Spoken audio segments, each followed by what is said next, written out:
ધોરાજીમાં ન્યાયતંત્રનો એક ઐતિહાસિક અને માનવીય ચુકાદો સામે આવ્યો છે। સામાન્ય રીતે વર્ષો સુધી ચાલતા અકસ્માત કેસનો માત્ર 5 મહિનામાં નિકાલ થયો છે।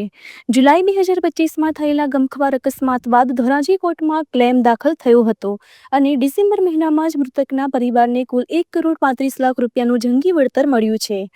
નેશનલ લોક અદાલતમાં એડિશનલ ડિસ્ટ્રિક્ટ જજ AM શેખના સંવેદનશીલ અભિગમથી વીમા કંપની અને પક્ષકારો વચ્ચે સમાધાન થયું। એડવોકેટ મયુર કોયાણીના જણાવ્યા મુજબ મૃતકના વારસદારોને 1.25 કરોડ રૂપિયા, જ્યારે ઈજા પામનાર પત્ની અને પુત્રને અલગથી વળતર ચૂકવવામાં આવ્યું।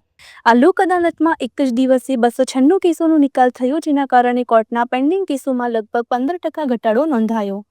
હવે સાંભળીએ ધોરાજી તાલુકા લીગલ સર્વિસ ઓથોરિટીના ચેરમેન અને પ્રિન્સિપલ સિનિયર સિવિલ જજ સુનિલ કુમાર વાઘ અને એડવોકેટ મયુર કોયાણીનો પ્રતિભાવ। રિપોર્ટર જયંત વિંજુડા, ધોરાજી। હું મયુર એમ પટેલ, એડવોકેટ, ધોરાજી। માત્ર 5 માસના ટૂંકા ગાળામાં અકસ્માતનું નિવારણ વળતર તરીકે કરવામાં આવેલ છે, જેમાં પક્ષકારોને 1 કરોડ 25 લાખ જેવી મોટી રકમ મળેલ છે।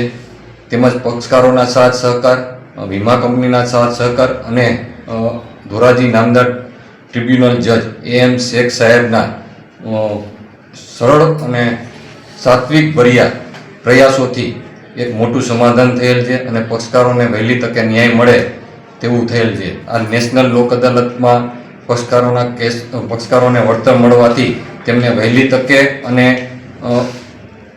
ઝડપી ન્યાય મળ્યો છે,